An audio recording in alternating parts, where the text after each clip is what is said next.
그동안 별거 없으셨어요? 진짜로?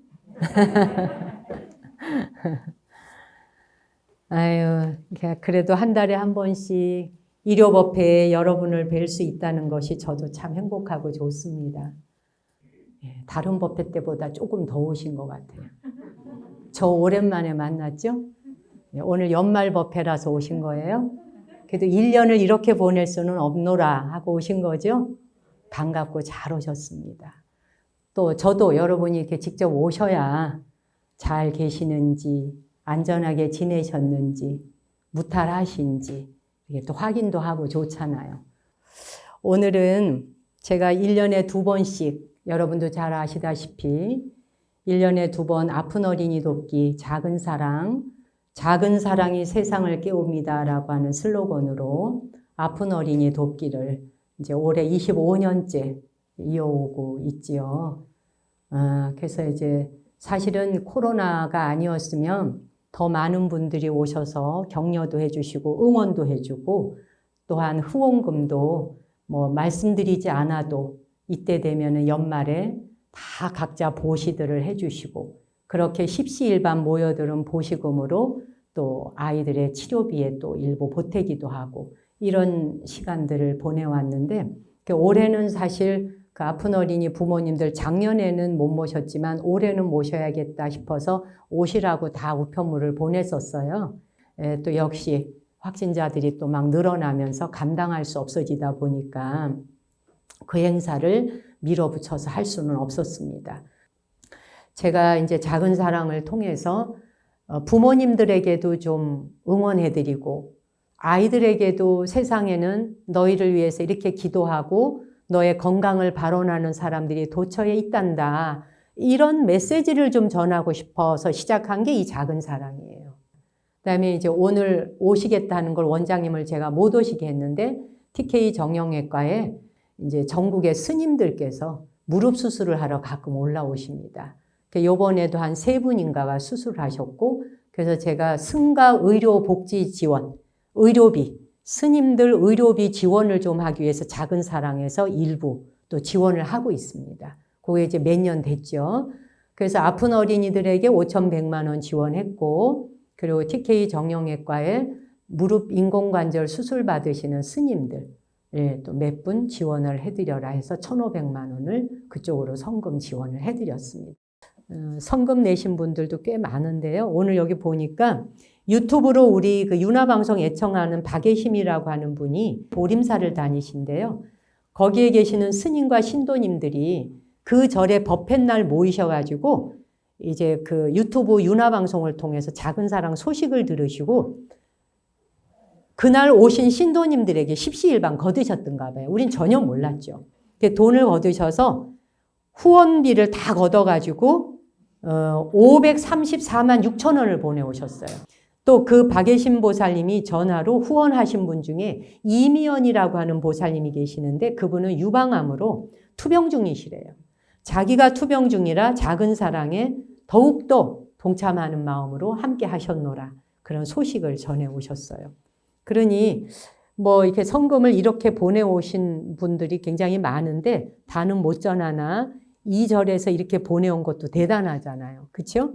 그 절에서. 네.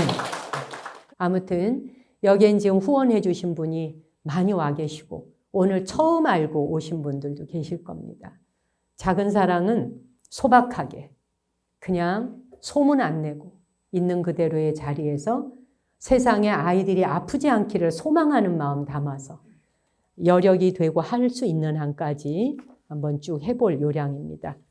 참 세상이 어디에선가 누군가 아프다 이러면 그 아프다는 소식을 듣고 잊지 않고 그 돈이 문제가 아니지 않습니까, 여러분? 돈으로 할 수 있는 방법밖에 없기 때문에 돈으로 표현하는 것이죠. 예, 표현하는 것인데 사실은 그 돈이라고 하는 에너지체에다가 뭘 담은 거예요? 어서 쾌차하라. 어서 건강해지라고. 축원이 들어간 거잖아요. 그래서 12월 8일에 미리 요번 지나온 수요일에 미리 그 선택되어진 요번에 성금 받을 지원자들, 환아들에게 그 그 부모님들에게 300만 원씩 다 지원했고 17명에게 연말에 여러분 덕분에 지원을 했습니다. 예, 감사합니다. 오늘 제가 여러분께 이제 연말과 그리고 2022년 새해를 또 맞이해야 되는 입장에서 어떻게 마무리를 하고 또 어떻게 새해를 맞이해야 될까? 여러분은 어떤 생각을 하시는지요? 그래서 오늘 제가 여러분에게 한 권의 경전 책도 소개하고 저도 이 기도를 다시 시작하겠습니다. 라는 말씀을 전해드리려고 해요. 여기 지금 묘법연화경이라고 쭉쭉 책이 있죠. 제가 우리 은사 스님께서 이 책을 번역하여 내신 지가 36년이 됐더라고요. 36년 전에 이걸 번역을 하신 해가 회감년이셨대요. 뒤에 글 써놓은 걸 보니까. 61세에 이 책을 번역해 내셨어요. 그러고는 이제 뭐 재판도 내고 이렇게 해서 전국의 스님들 기도하시도록, 독송 기도하시도록 전하셨던 것 같아요. 저는 이 법화경이라고 하는 경을 독송용 기도로 하지는 않았습니다. 네, 저는 이제 뭐 금강경 책을 주로 금강경 수지 독송을 오래 하고 또 이제 화엄경의 일부를 읽거나 그러다 재작년에 스님께서 입적하시고 그러고 나서 스님의 유품들을 하나하나 정리해 가다가 제가 뒤에 이제 후기도 다 썼습니다. 하다가 이제 이 스님께서 번역하신 묘법연화경이 나왔어요. 그래서 이 묘법연화경 책을 이렇게 보다 보니까 스님께서 그 당시에 이렇게 내셨구나. 그냥 이 정도로만 덮어놨었어요. 책 하나 이렇게 번역하셨네. 그냥 이렇게. 그런데 이제 전국에 제가 법문하러 다니면서 많은 사찰에서 스님들이 불자들은 제가 잘 몰랐고요. 스님들이 뜻밖의 묘법연화경, 법화경을 수지독송 기도하시는 분이 꽤 많다는 걸 알게 됐어요. 정말 많으시더라고요. 그래서 이제 하루는 진관사를 갔는데 진관사에서 이 우리 스님 번역하신 책으로 매일 수지독송을 하시더라고요. 그래서 제가 그때 생각을 한 거예요. 기왕에 스님들께서 수지독송용으로 책을 선택하셨다면 이거를 좀 독송하기 좋도록 내가 다시 만들어야겠다. 재출간을 좀 해야겠다. 그래서 나온 지 이제 열흘이 됐는데 법화경에 대한 이야기로 오늘 법문을 좀 짧게 대신할까 합니다.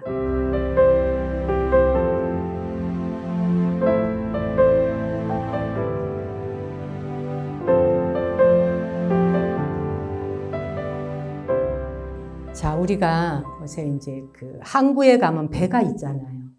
바다가 있는 곳에 인접해 있는 분들은 늘 보는 풍경이죠. 부산에 계시는 분들은. 그 항구에 있을 때 배는 사실 거기다가 배를 정착해 놓으면 제일 안전하죠. 배를 세워 놓으면 가장 안전해.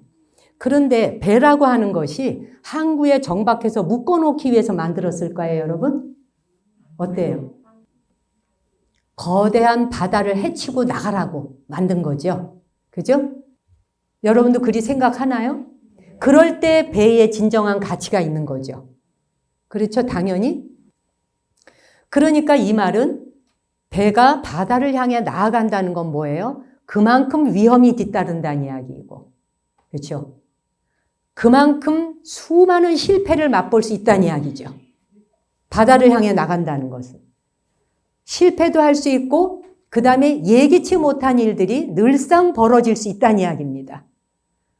상상하지 못했던 일들, 생각도 하지 못했던 일들이 배를 타고 나가는 순간 이 배는 바다에서 무슨 일을 만날는지 모릅니다.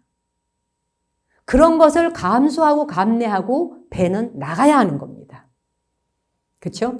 안전하니까 나는 여기에 그냥 정박해 있을 거야. 이렇게 하고 붙박이처럼 놓을 수는 없는 거예요. 그렇죠? 그래서 배를 안전하다고 항구에 정박시켜 놓을 수 없고 망망한 대해를 향하여 출항해야 되는 것과 같이 사람이 태어나서 살아간다는 것 또한 부모님으로부터 태어났다 해서 부모님의 품속이 안전해. 응? 대문 바깥으로 나가는 것은 위험해. 이렇게 살 수 없죠.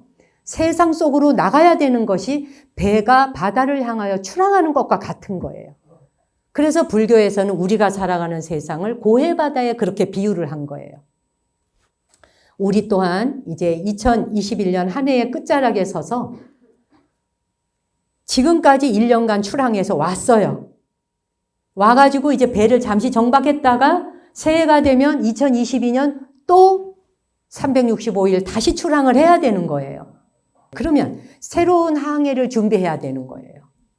그 새로운 항해를 위해서 출항을 해야 되죠. 코로나19가 이렇게 오랫동안 우리를 서로 만나지도 못하게 이렇게 발목을 붙들어 놓으리라는 건 상상하지 못했지만 이것 또한 기회이고, 그러니 어떻게 돼요? 불자들은, 여기 오신 여러분들은 다 불자시니까 또 다른 종교 있는 분은 자기 종교에 맞추어서, 또는 종교가 없는 분은 종교가 없더라도 자기 삶의 기준이 되어주는 어떤 것들을 새롭게 또 기둥 삼아서, 우리가 농사도 다시 짓고 나무도 새로 심는 것과 같이 해마다 한 그루 나무를 다시 묘목을 심어야 되는 거예요. 아니면 심어져 있는 나무를 계속 가꾸어야 되는 거예요. 그러니 세상 자체가 위험하다 해서 안 움직이고 살 수 없다는 거예요. 우리가 공기라고 하는 것이 우리에게 오염된 것을 흡수하게 돼주지만 생명을 살리기 위해서도 있잖아요. 이해가죠, 이 말이? 네. 세상의 모든 것, 바다를 생각하고 땅을 생각해보고 공기를, 허공을 생각해보세요. 땅은 땅대로 위험이 뒤따르고 바다는 바다대로 위험이 뒤따르고 공기는 공기대로 위험이 뒤따라요. 그러나 위험하다라고 움츠리고 있을 수 없고 그것을 향해서 나아간다. 왜? 거기에 성장과 내가 변화하고 달라질 수 있는 길이 있기 때문에. 그러니까 우리가 부모님에게 태어나서 언제까지나 어린아이처럼 포대기에 쌓여 있을 수 없는 것과 같이 부모님 곁을 떠나서 독립해야 하고 자기의 길을 나아가야 되잖아요. 그것이 사람이 살아갈 길이잖아요. 위험이 뒤따라도 나아가야 되고 실패를 하더라도 시도해 봐야 되는 거예요. 왜 불교 경전에 그런 얘기가 있어요. 이번 생에 우리가 어디가 아파, 몸이 아프다. 그러면 이번 생에 몸이 아플 때 내가 왜 이렇게 아플까 하면서 왜 이렇게 아플까라고 생각하다 보니까 왜라는 말에 대한 대답을 찾아내야 되니까 이유가 붙어야 되는 거예요. 나를 괴롭힌 사람이 있어야 되고 내가 아프도록 하는데 원인이 되었었던 대상이 있어야 되니까 누구를 끄집어내서 원망하게 되죠. 그런 경우도 있죠. 예. 그러면 거기 그 아프다는 병에 끌려 들어가는 위인이 되게 많아요. 아내가 아프면 남편부터 시작해서 일단 좁혀 들어갑니다. 남편과 자식과 그에 연루되어 있는 시댁 식구와 뭐 여러 가지. 그렇죠? 또 남편이 아픈 경우에 어떻게 돼? 남편은 아내로부터 시작해서 사회를 원망하게 돼요. 세상과 사회가 나를 알아주지 않아. 이래서 아픈 것에 대한 이유를 자꾸 밖에서 찾으니까 아픈 것이 어떻게 되나요? 고통스럽고 짜증나는 거예요. 근데 이번 생에 내가 아픈 것은 아픔이 떡 다가오면 불교에서 뭐라 그래? 내가 큰 과보를 받을 것을 대신하고 있구나라고 생각하라. 이것보다 더 큰 과보가 올 수도 있었는데, 그죠? 그런데 이것으로 내가 이렇게 아픈 것으로 지나가는구나라고 생각하라. 자, 이 이야기에 한 가지 여러분이 주의하셔야 될 것. 내가 더 큰 과보를 받을 수도 있었는데 이렇게 아픈 것으로서 지나가는구나라고 생각하는 게 사실일지 아닐지 몰라요. 그렇죠? 여러분이 증명해보지 않는 이상, 여러분이 깨달음 얻지 않는 이상 모를 수 있어요. 그런데 모르는데도 불구하고 그리 생각하면 우선 당장 누구에게 좋아요? 자기한테 편하죠. 내가 좋은 식으로 해석하라는 거예요. 원망하는 쪽으로 물귀신처럼 끌고 들어오는 쪽으로 해석해서 괴롭히지 말고 아픈 것도 힘드는데 아픈 것의 이유까지 끌고 들어와서 변명 갖다 대고 해명 갖다 대고 여러 사람 때문에 라고 하면은 아픈 것이 더 힘들어지겠죠. 근데 그거 다 밀쳐두고 내가 더 큰 과보를 받을 수도 있었는데 이렇게 아픈 것으로서 가볍게 지나가 주는 거구나.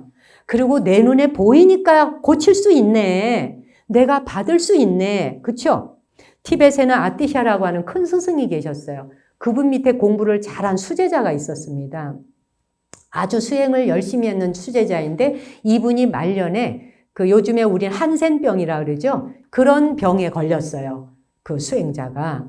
그런데 이분이 그런 병에 걸려서 손가락이 문드러지고 막 균이 파먹어 들어가고 이러는데도 항상 웃으면서 다녔어요. 기록에 그렇게 나와요.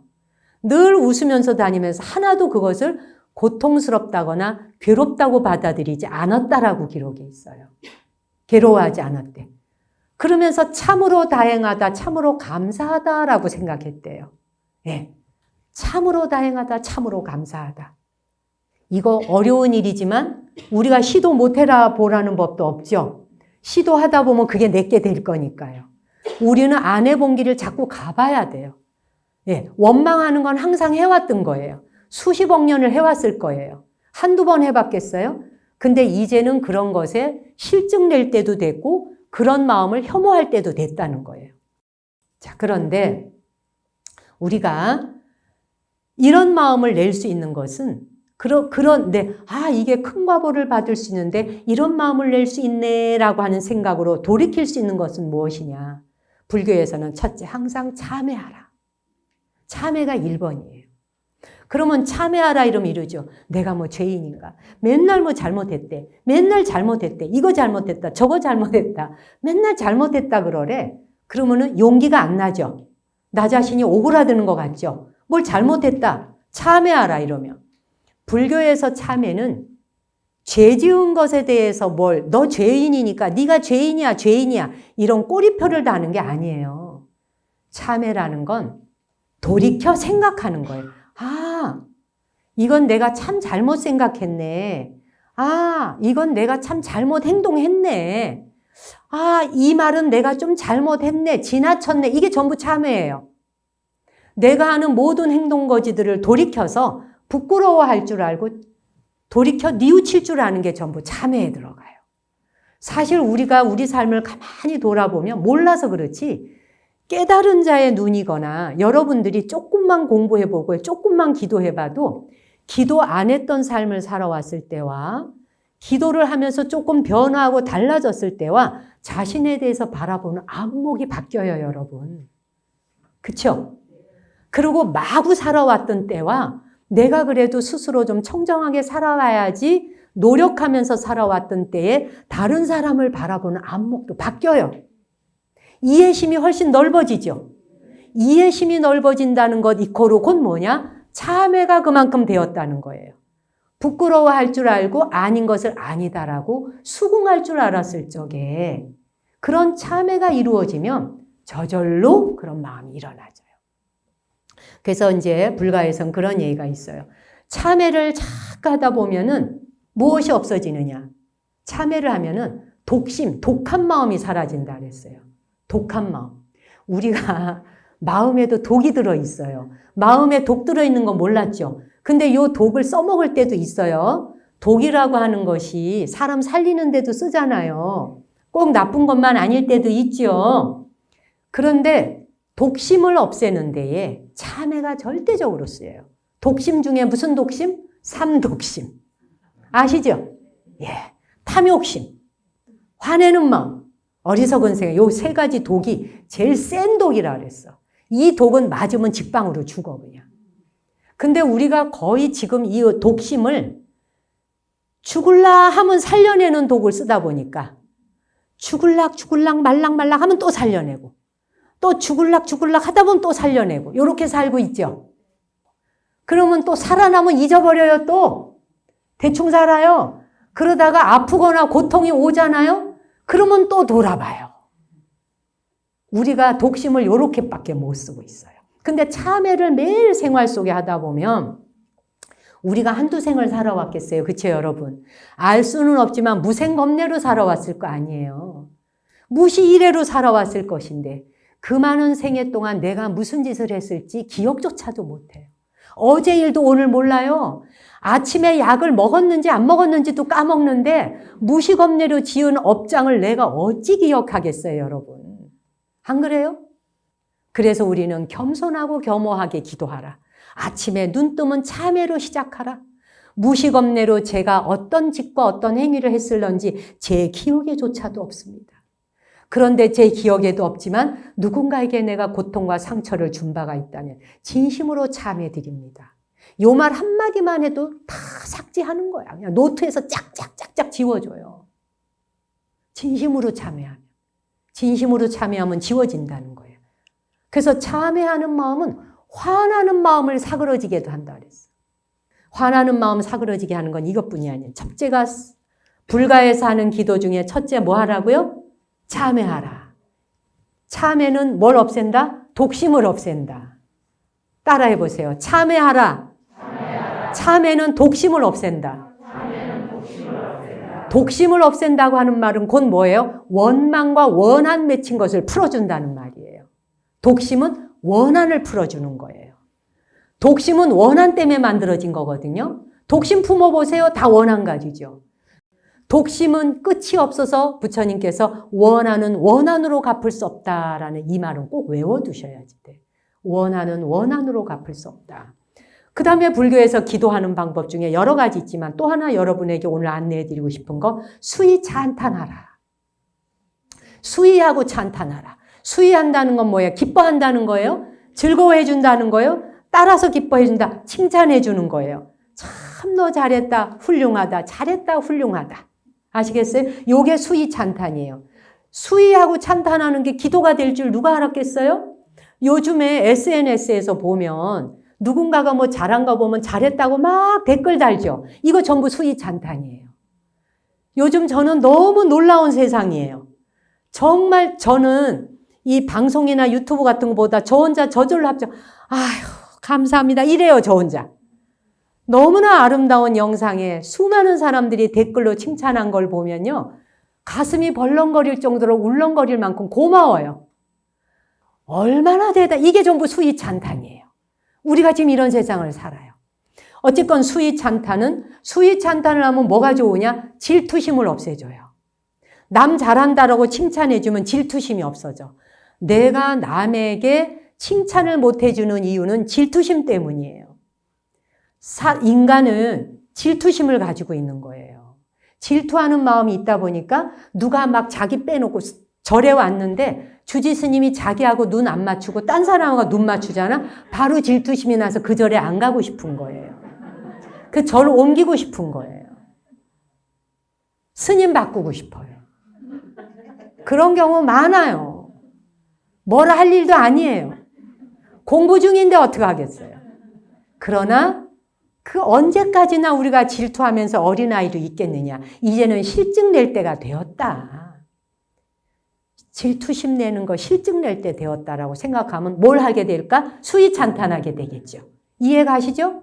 수위 찬탄을 자꾸 하다 보면 남을 칭찬해 주는 게 얼마나 즐겁고 행복한지를 스스로 느껴요. 질투심 많은 사람은 이거 처음에 안 돼요. 입으로는 칭찬해 주는데 속으로는 꽉 쥐고 있어요. 너 잘 되는 꼴 내가 못 봐. 같은 친인척끼리인데도 오죽하면 사촌이 잘 돈을 사면 배가 아프다 그러잖아. 아니 사촌 돈 사는데 왜 내 배가 아파야 되겠어요. 이 속담에서 잘 드러나는 거예요. 이렇게 우리가 질투심이 세요. 사촌이 돈을 사니 나도 좋다 이 생각을 할 수 있는 데까지 오는 게 보살심이에요. 그 다음에 뭐냐면 불자가 기도할 때 꼭 빼지 않고 해야 되는 게 회향이에요. 회향. 네. 기도하는 방법은 7가지, 10가지, 20가지가 넘어요. 그중에 오늘은 제가 연말에 선물로 딱 3가지만 제시하는 거예요. 첫째 뭘 하자? 참회하자. 참회하면 뭘 없앤다? 독심을 없앤다. 독심이 없어지면 어찌 된다? 원망과 원한 맺힌 게 풀린다. 그렇죠? 자, 그 다음에 두 번째가 수위 찬탄하라. 칭찬해주고 격려해주고 응원해주고 잘한다고 박수 쳐주고 그러면 뭐가 된다? 질투심이 없어진다. 하세요. 질투심 없어진다. 그 다음 세 번째가 이제 세 번째 주는 기도가 회향이에요. 자, 회향은 뭐냐면 돌려주는 거죠. 내가 받은 것을 다 나누어 주는 거죠. 그래서 회향을 하게 되면 뭐가 없어지냐면 분노심이 사라져요. 분노심 없었는데 제일 좋은 명약이요 치료제가 회향이에요. 회향을 하면은 나누어 주잖아. 베풀잖아. 화나는 마음이 없어. 베풀고 나누는데 성질 내면서 베풀어요? 여러분 누군가 돕자고 할 적에 웃으면서 돕죠? 남에게 회향할 땐 항상 웃음이 나와요. 기뻐져요. 마음이 밝아져요. 내 마음에 흰 연꽃 한 송이가 펴요. 요게 회양이에요. 회양은 꽃 한 송이 피우는 것이에요. 그래서 꽃이 피우기만 하면 안 돼요. 향기를 나누는 게 회양이에요. 향기를 나눈다. 이해 가세요? 네. 회양을 하면 화내는 마음이 사라진다. 썩내는 마음. 얼마나 좋아요. 자, 연말에 새로 다가오는 새해에 우리가 요 세 가지를 기억합시다. 어려워요, 이 말이? 왜냐하면 독심이 많으면 어려워요. 안 풀리면 어려워요. 그렇겠죠, 여러분? 네. 원한 맺힌 게 풀린다. 남이 뭐라고 나한테 듣기 싫은 말을 해도 그냥 유머러스하게 받아 넘겨야 돼요. 그러면 독심 원한이 안 생겨요. 우리가 유머 감각이 없기 때문에 누가 한마디 말하면 탁 쇠고랑에 걸어서 짝 찍어 갖고 와서 여기다 탁 박아 놓는 거예요. 자기 상처 딱 내죠. 링컨 대통령이 그런 얘기를 한 적이 있어요. 링컨이 이제 후보로, 대통령 후보로 이제 나와서 연설을 해야 돼요. 링컨 대통령 얼굴 상이 원숭이 상이래요. 맞아요? 네. 원숭이 상처럼 생겼다고 사람들이 그렇게 놀렸대요. 원숭이 상처럼 생겼다고, 인물 좀 못났다는 식으로. 근데 유세장에 나왔어요. 그랬더니 그 반대 유세하러 나온 사람 후보자가 당신은 사람들이 그러는데 이중인격자라 그럽디다. 이렇게 얘기를 했어요. 이중인격자라 그럽디다. 이랬더니 링컨이 뭐라냐. 그런 상황 속에서 후보자끼리 나왔는데 대뜸 그렇게 말하면 일단 기분 나쁘죠? 기분 나쁘지 않겠어요, 먼저? 링컨은 그런 상황에서 절대 기분 나빠하지 않았대요. 뭐라고 말을 하느냐면 내가 당신이 말한 것처럼 정말 이중인격자라면 이 중요한 순간에 하필 왜 이런 얼굴을 들고 나왔겠습니까? 후보자를 그런 식으로 팍 그냥. 네? 더 잘난 얼굴 들고 나오지. 두 가지 인격이 아니라는 거지. 자기가 두 가지 얼굴 가진 게 아니라는 걸 이렇게 유머러스하게 넘기는 거예요. 유머라고 하는 감각은 우리가 살아가는데 절대적으로 필요한 하나의 코드로 가지고 계셔야 돼요. 유머로 넘기는 거. 아, 그랬어? 아, 그랬구나? 넘길 수 있어야 되는데 한마디 하면은 귀에 걸려, 눈에 걸려. 다 걸려. 왜 걸릴까?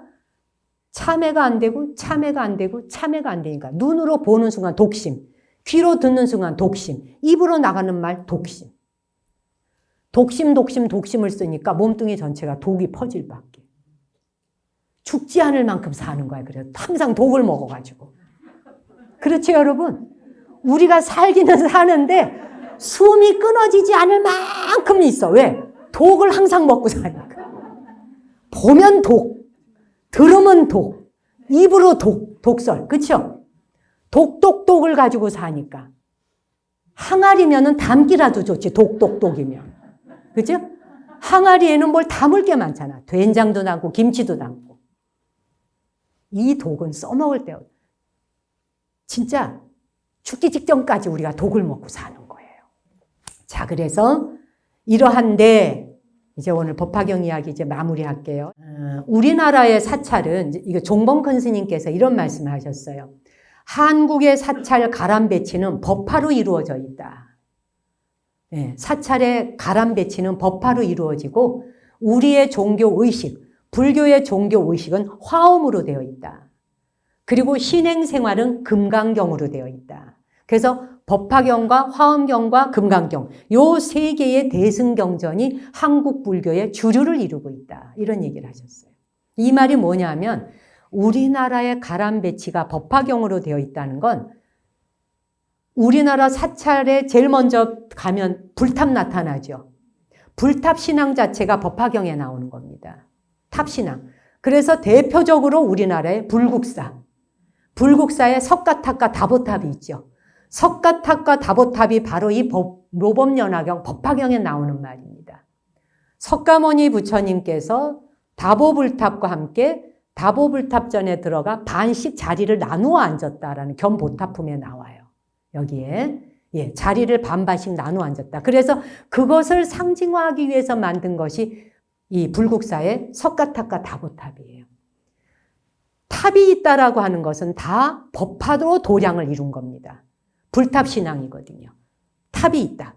그 다음에 최초에는 이 대승불교가 초기에는 탑으로부터 시작했어요. 불상은 없었습니다. 부처님을 형상화하지 않았어요. 뒤에 가서 부처님을 형상화해서 만들어요. 뒤에 가서 불상이 나와요. 그래서 탑 만들고 불상 만들고 그 다음에 후불탱화 있죠. 부처님 뒤에 탱화. 후불탱화가 영산회상도는 다 법화경 내용이에요. 영산회상도 자체가 법화경의 내용을 상징화한 거예요.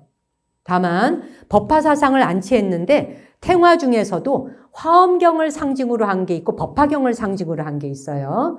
그래서 화엄경을 상징으로 했는 이것까지 아실 필요는 없지만 절에 가면 보시잖아요.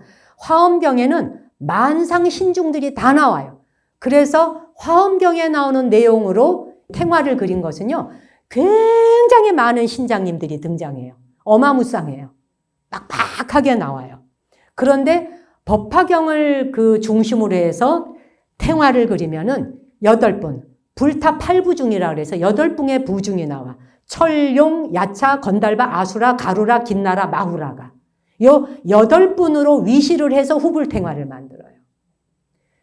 사찰에 갔을 때 왜 탑을 모시고 부처님 모시고 뒤에 후불탱화 모시고 후불탱화 뒤에 이러한 분들을 모시고 또 내지는 화엄탱화를 모시고 법화탱화를 모셨는지 내용을 알아야 여러분이 경전이 눈에 들어와요.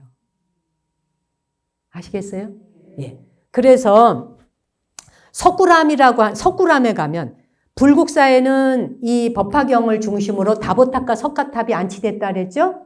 그 다음에 여러분이 그 유명하다는 저기 세계 문화유산으로 등재되어 있는 우리 석굴암. 석굴암에 바로 팔부 중상이 늘어져 있는 게 법화사상에 나온 거예요. 그래서 보살상이 위에 조열하고 아래에는 팔부 성중이 도열해 있는 거예요. 이게 법화신앙이에요.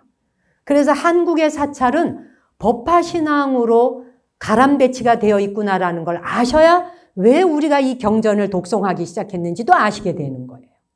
그런데 종교의식은 다 화엄사상이에요. 화엄경에 나오는 내용들로 다 이루어져 있어요. 그리고 제가 아까 끝에 뭐라 그랬어요? 예. 신행생활은 금강경으로 한다. 그 말은 뭐냐면 금강경의 내용은 무주상보시가 주류를 이루어요. 보시를 하는데 상 없이 하라. 무주상보시. 그래서 무주상보시라서 상에 떨어지면 안 되는 거라. 상에 떨어지지 말고 보시하라. 상에 집착하면 그건 수행이 아니다. 이 가르침을 펼친 게 금강경이에요. 그래서 우리는 대승불교권에 있고 한국 사찰 안에선 법화경과 화엄경과 금강경 세 개의 경전이 사찰 안에 동시에 다 현존하는구나. 이걸 인식하고 이해하셔야 이 경을 읽던 저 경을 읽던 무슨 경을 읽던 다 하나로 꿰지는 거예요. 그러는데 중요한 건 이제 뭐냐면 법화경에 대한 이야기 간략하게 이제 제가 5분만 정리할게요. 좀 힘들어도 참아요. 내가 12월에 드릴 말이 많아. 새해를 맞이해야 되니까.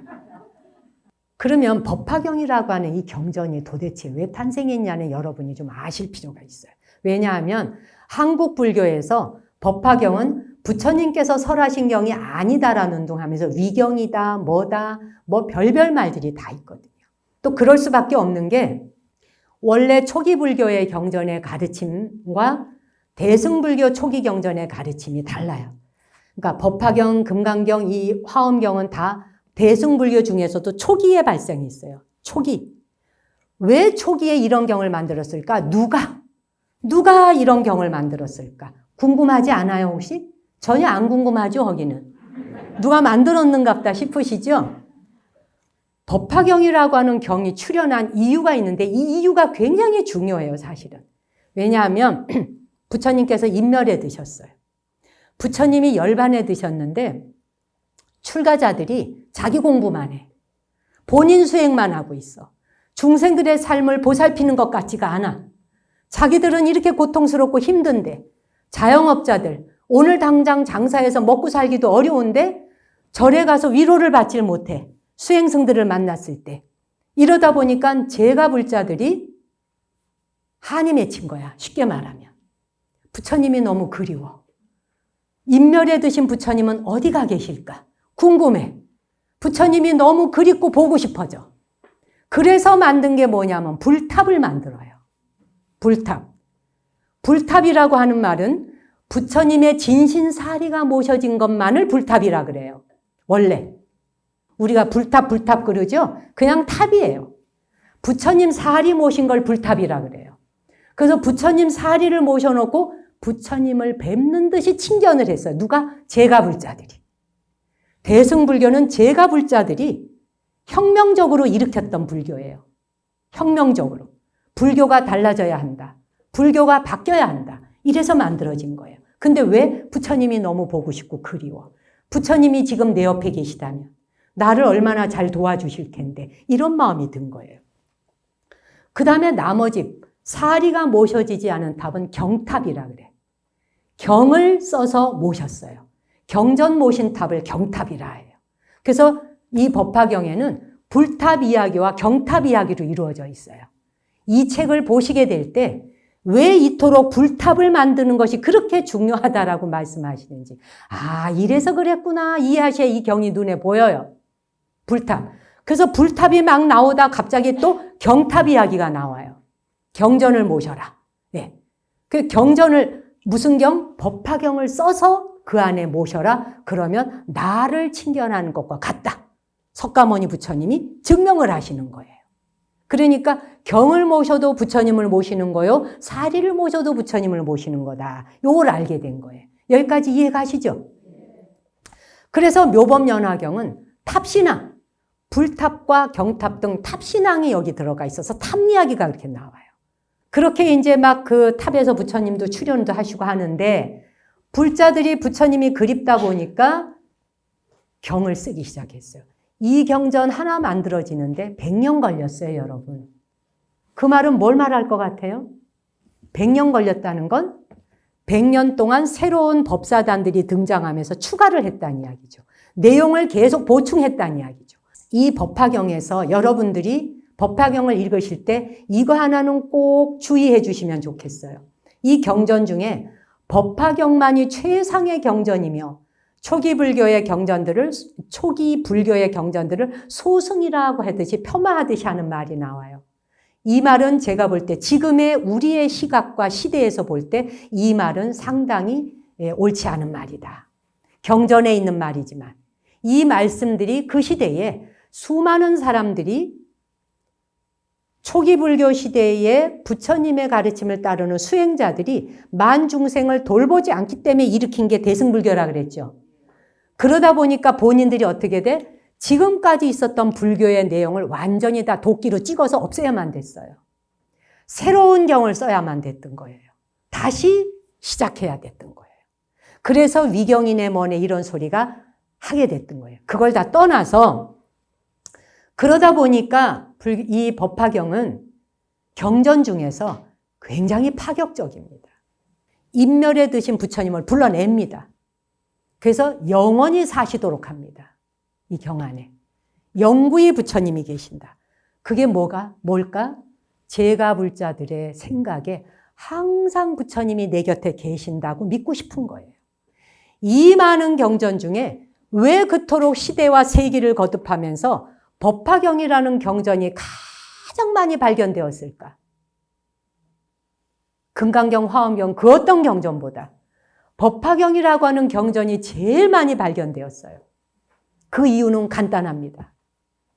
배를 타고 바다로 나가야 했고 험난한 사막을 가야 했고 삶이 불안하고 언제나 고통스럽고 위태로웠어요. 그들 모두가 법화경을 가슴에 품고 다니며 독송하고 지녔기 때문이에요.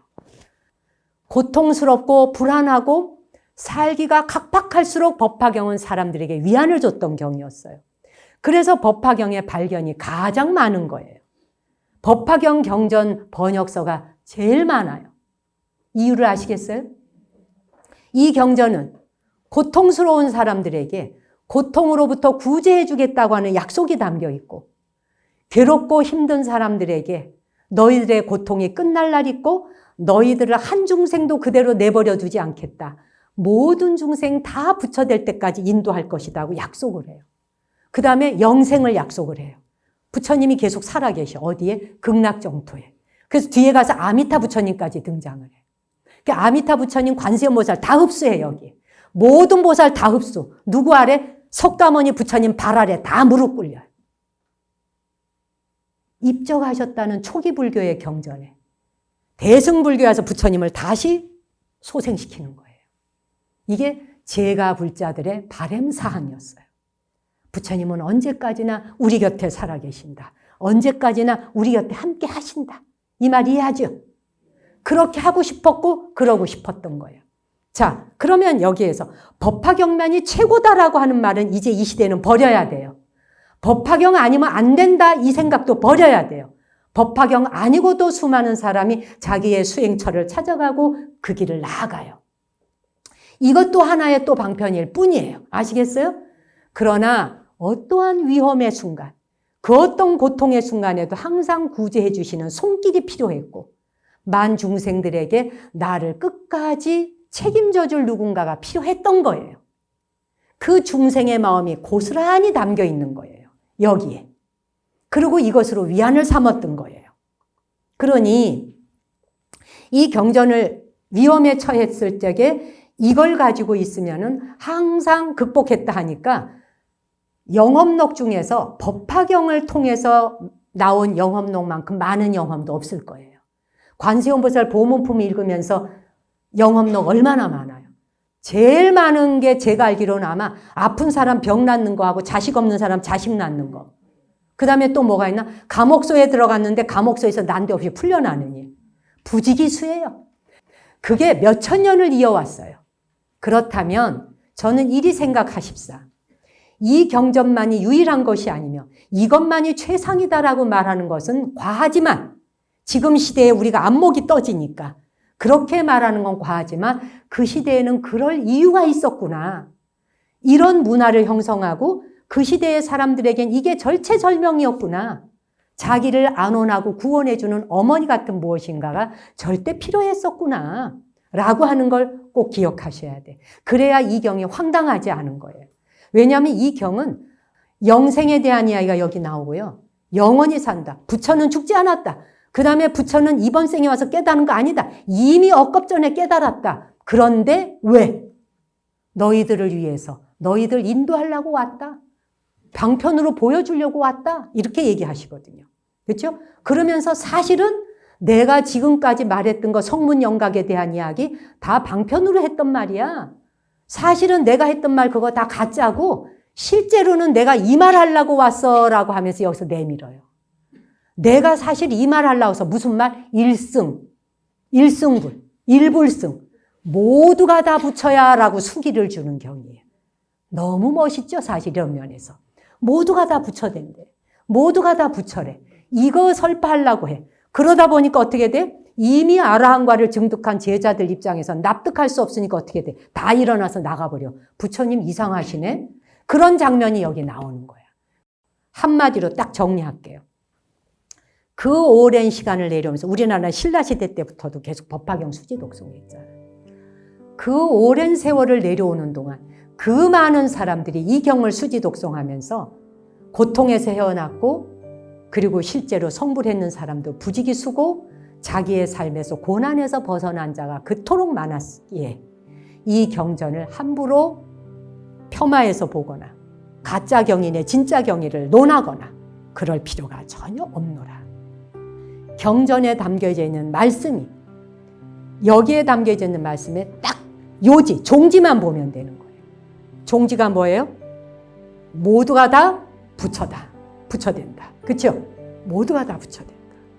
그리고 그 길을 위해 끝까지 이끌어주겠다. 끝까지 이끌어주겠다. 약속하시잖아. 그 다음에 이 경에서 지금 영생에 대한 이야기가 나오지만 영생에 대한 이야기를 나오려다 보니 뭐가 있어야 돼? 불교에서는 극락정토를 만들게 되는 거예요. 극락정토라고 하는 아미타 부처님이 계시는 극락정토가 잠시 머무는 정거청이잖아요. 맑을 정자, 그죠? 정거청. 맑게 해서 거주하는 정거청을 만들게 되잖아. 그렇죠? 그러는데 요즘 영생에 대한 이야기 보세요. 줄기세포 연구. 그 다음에 테슬라의 사장이라는 그런 사람이 지금 수조 단위의 돈을 들여서 우주시대를 열고 있잖아요. 왜 우주시대를 열까요, 여러분? 영생하고 싶어서죠. 그 시대나 지금 중간이나 현재 21세기나 모든 인간의 바람 속에는 뭐가 있나요? 아프지 않았으면 좋겠고요. 고통받지 않았으면 좋겠고 영원히 살았으면 좋겠는 거예요. 지구에서 영원히 살 수 없기 때문에 지구 떠나려고 준비하는 거잖아요. 이 묘법연화경이라고 하는 경 자체가 바로 그 시대에 우주를 여는 영생의 길을 여는 것이 필요했던 거예요. 그 시대 사람들에게. 그래서 오늘날 불안정한 시대, 코로나로 인해서 안정되지 않은 시대, 이런 시대, 이런 세상에 우리가 이런 경전을 수지독송함으로써 나의 삶을 좀 더 안정되게, 아시겠죠? 그리고 스스로 자기가 자기를 구원할 수 있는 붓다의 길로 나아가는 그런 삶을 살 수 있어야 되겠다. 내용이 좀 어렵기도 했겠지만 이 경이 이런 것이 담겨 있구나 하는 거는 꼭 전해드려야 할 사항이어서 제가 이제 정각사에서 내년에 신년기도로 이 묘법연화경에 대해서 강의를 한번 할 겁니다. 강의하면서 신년기도도 할 거예요. 오늘은 아웃라인만 들려드린 거예요. 여러분 건강하게 한 해 마무리 잘 하시고 우리 새해에 또 만나요.